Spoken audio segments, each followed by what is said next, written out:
तो ये जो है शब्द और अर्थ का हमने यहाँ पर विशेष लक्षण यहाँ पर दे दिया। अब इसकी व्याख्या करते हैं। कहते हैं स शब्द काव्ये यह तत्समुचित समस्त सामग्री का है। शब्द वही कहा जाएगा जो काव्य में तत्समुचित समस्त सामग्री का है, मतलब उस काव्य के लिए विधिवत रूप से, समुचित रूप से उपयुक्त समस्त सामग्रियों से युक्त हो।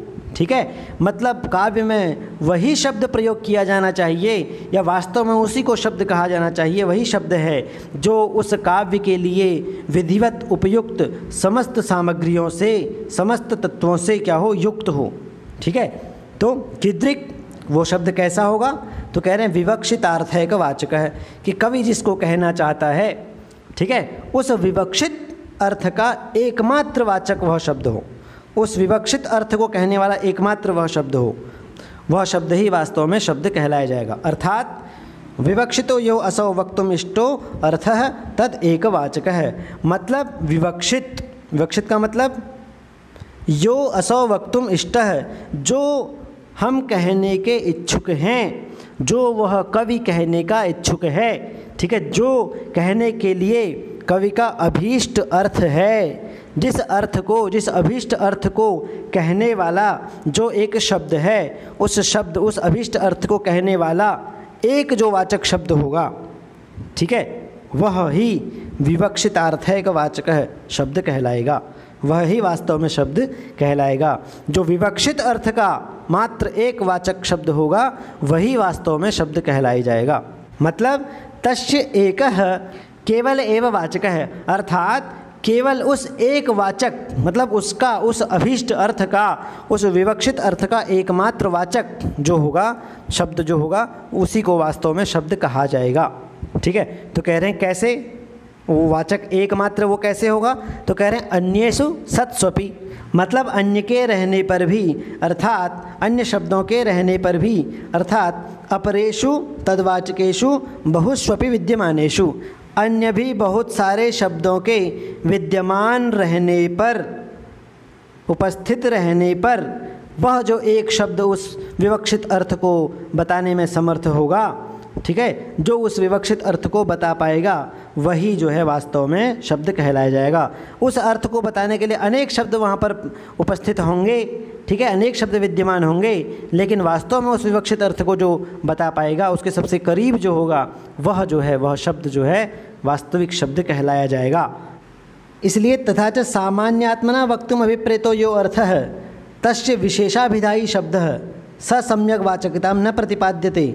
मतलब सामान्य रूप से जो अर्थ, ठीक है, सामान्य रूप से जो अर्थ वक्तुम अभिप्रेतो, कवि को कहना चाहिए, कहना अभीष्ट हो, जिस सामान्य रूप से जिस अर्थ को कवि कहना चाह रहा है, तस्य मतलब उस अर्थ का विशेषाभिधायी शब्द है, उस अर्थ का विशेष रूप से अभिधान करने वाला जो शब्द होगा, विशेषाभिधायी शब्द है, सम्यक वाचकता न प्रतिपाद्यते, समुचित वाचकता को प्राप्त नहीं होता है। मतलब सभी शब्द जो है वो वाचकता को प्राप्त नहीं होते हैं।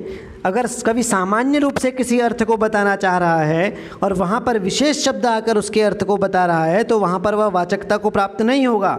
लेकिन कवि जिस अर्थ को वास्तव में कहना चाह रहा है, जो विवक्षा उसकी है, उस विवक्षा को बताने के लिए अनेक अर्थ शब्दों के विद्यमान होने पर भी जो एक शब्द उस विवक्षा मात्र के बारे में बताएगा, उसी को वाचक कहेंगे। सभी शब्दों में वाचकता नहीं आएगी, वाचकताम न प्रतिपद्यते।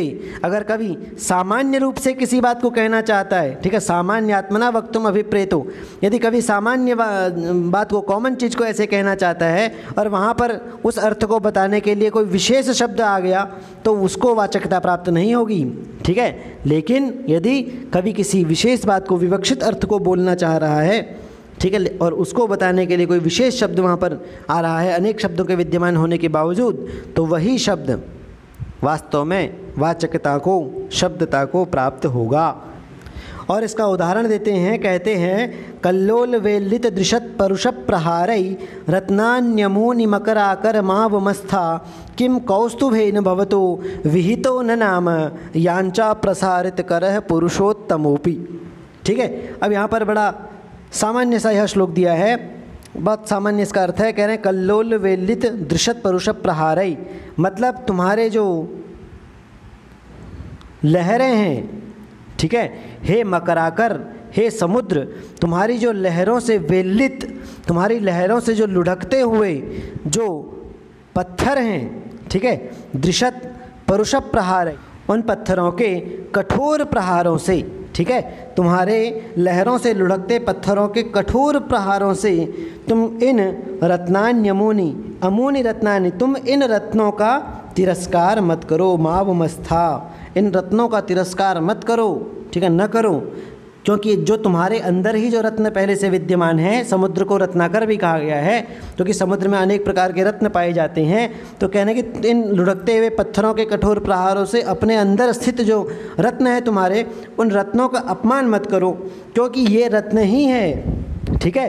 क्यों? क्योंकि किम कौस्तुभेन भवतो विहितो न नाम, क्योंकि तुम्हारे इन्हीं रत्नों में से एक विशेष रत्न था कौस्तुभ नाम का, है ना। कौस्तुभ मणि जब समुद्र मंथन हुआ था तो वहाँ से कौस्तुभ मणि निकली थी, कौस्तुभ नाम का रत्न निकला था और उसको भगवान विष्णु ने धारण किया था। तो कह रहे हैं किम कौस्तुभेन भवतो विहितो न नाम, कि क्या, ठीक है, भवतः विहितो, आप तुम्हारे इन्हीं रत्नों में से उस कौस्तुभ नाम के रत्न ने पुरुषोत्तमोपि, पुरुषोत्तम भगवान को भी, भगवान विष्णु को भी तुम्हारे सामने यांचा प्रसारित कर, हाथ फैलाने पर मजबूर नहीं कर दिया था।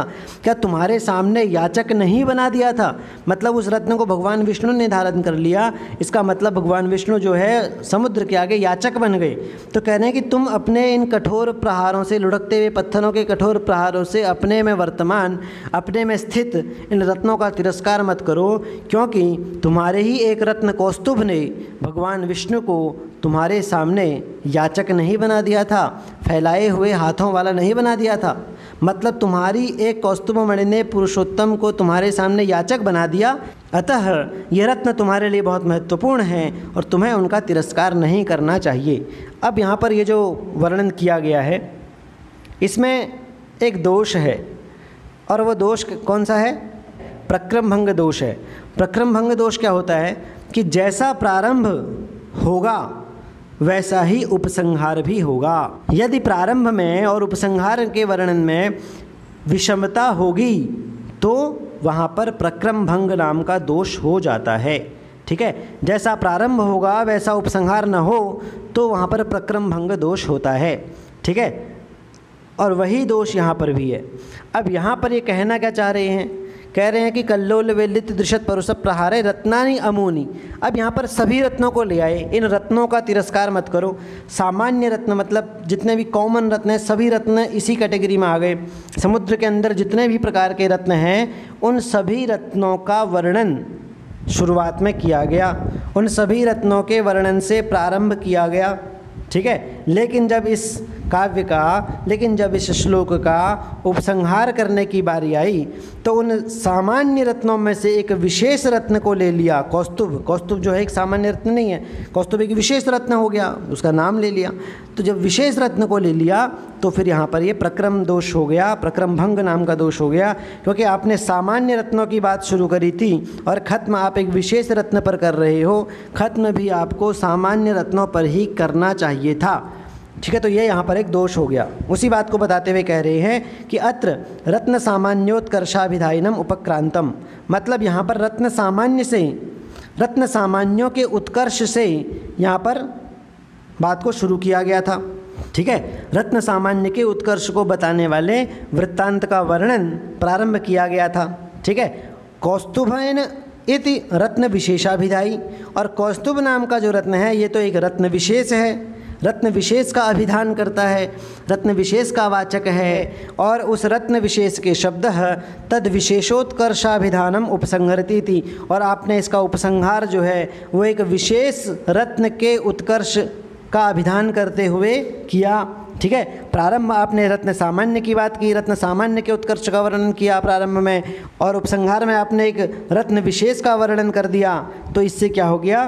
प्रारंभ में किसी और चीज़ का वर्णन और उपसंहार में अंत में किसी और चीज़ का वर्णन, ऐसा करने से प्रक्रमोपसंहार दोष हो गया, वैषम्य हो गया। आपके प्रारंभ में और आपके उपसंहार में वैषम्य हो गया, प्रक्रमोपसंहार वैषम्यम, और इस वैषम्य होने के कारण, इस प्रक्रमोपसंहार होने के कारण, प्रक्रमभंग नाम का दोष होने के कारण न शोभातिशयम आवहति, यह बहुत अधिक शोभातिशय को प्राप्त नहीं हो रहा है।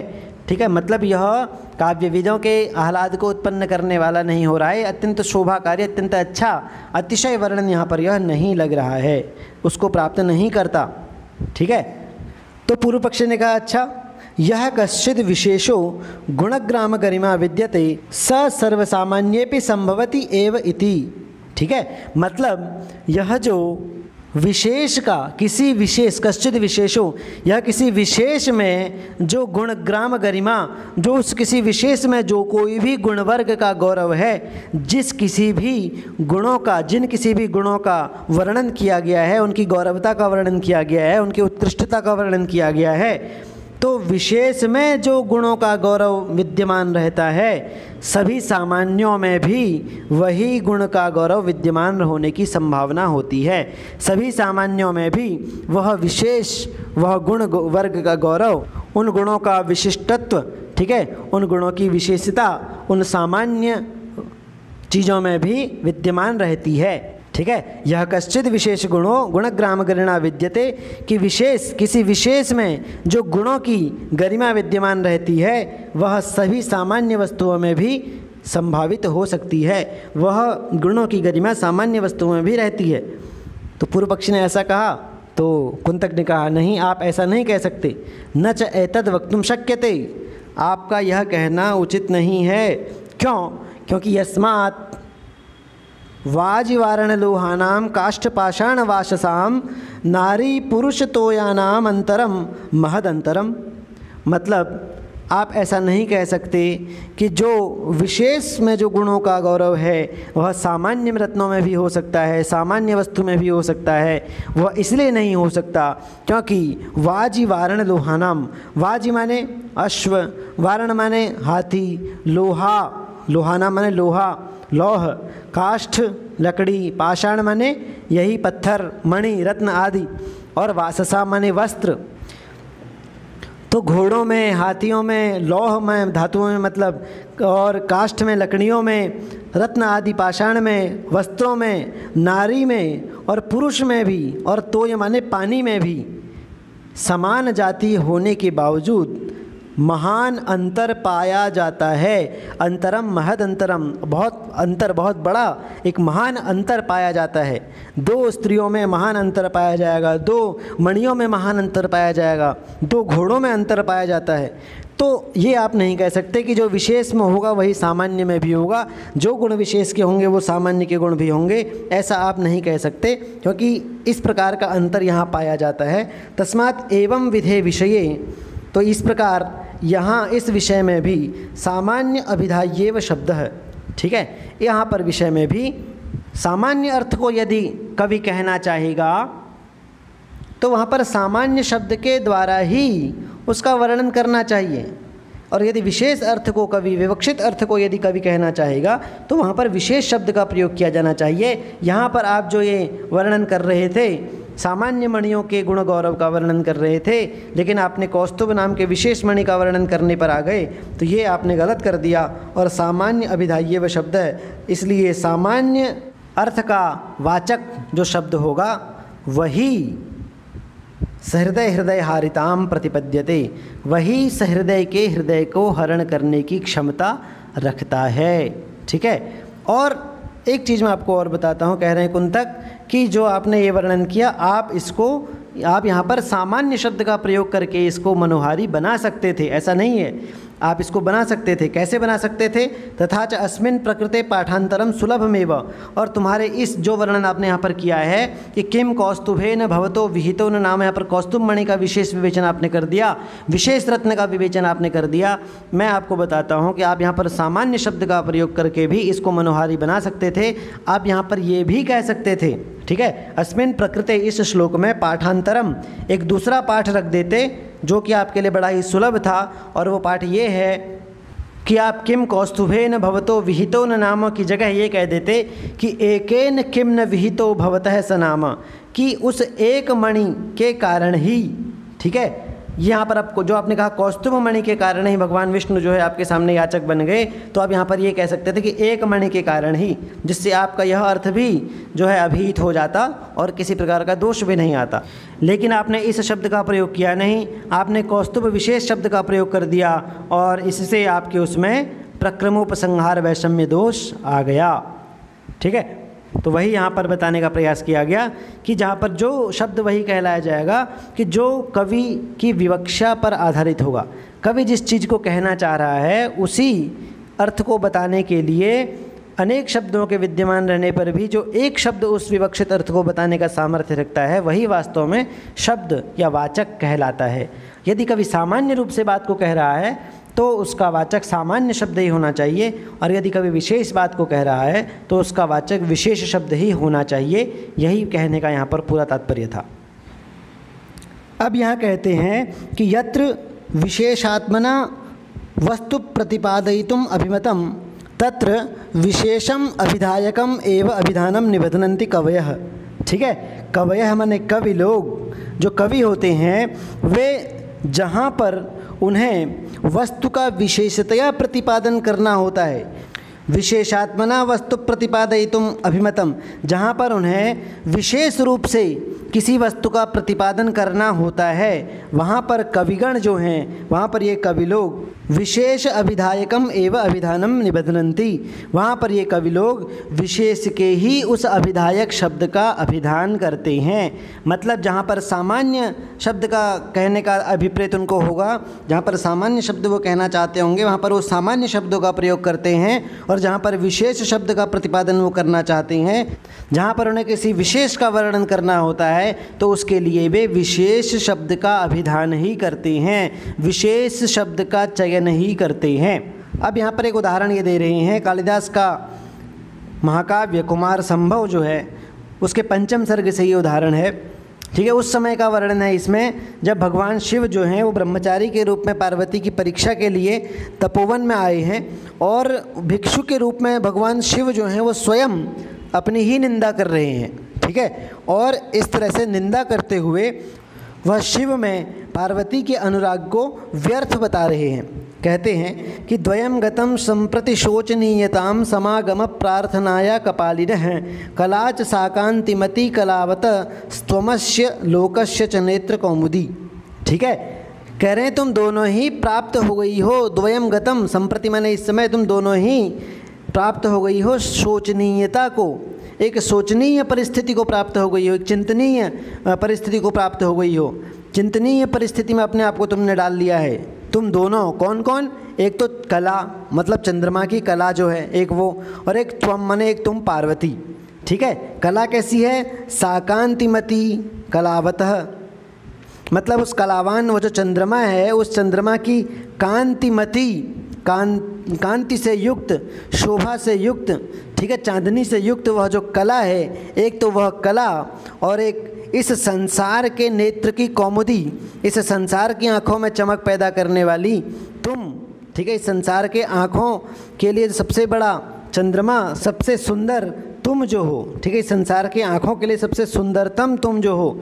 ठीक है, संसार के नेत्र की कौमुदी तुम, तो तुम दोनों क्या हो गई हो, संप्रति माने इस समय पर शोचनीयता को प्राप्त हो गई हो। क्यों शोचनीय दशा को प्राप्त हो गई हो, क्योंकि तुम दोनों ही उस कपालिनः, उस कपाली बोलते हैं जो कपाल जो सिर होते हैं उन सिरों की माला बनाकर जो पहनता है। ठीक है, उस कपाल वेशधारी शिव की समागम की प्रार्थना कर रहे हो। ठीक है, उस शिव के समागम, उस शिव की प्राप्ति की प्रार्थना तुम दोनों कर रहे हो, इसलिए तुम दोनों ही मेरी नज़र में चिंतनीय दशा को प्राप्त हो, शोचनीय दशा को प्राप्त हो। अब यहाँ पर इस श्लोक में जिन भी शब्दों का प्रयोग किया गया है वो एक एक शब्द बहुत ही चुना हुआ शब्द है। ठीक है, और ऐसा लगता है कि इस वर्णन के लिए इस शब्द से अतिरिक्त कोई और शब्द हो ही नहीं सकता था।